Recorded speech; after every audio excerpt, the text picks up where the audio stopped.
Для всех врачей и для меня в том числе официальным документом является для назначения, для применения лекарственных препаратов является официально зарегистрированная инструкция по применению данного лекарственного средства. Так вот, лекарственное средство на основе тимьяна, плюща, первоцвета не относится к препаратам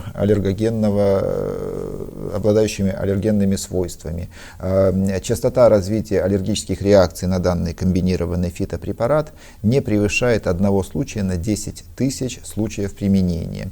Для сравнения следует отметить, что частота аллергии на традиционные применяемые синтетические мукоактивные препараты все-таки выше. Да? Возьмем амброксол, бромгексин, это от 1 до 10 случаев на 10 тысяч случаев применения. А, например, ацетилцистеин, частота аллергических реакций на данное вещество входит в рубрику от 1 до 10, даже на 1000 случаев назначения этих препаратов.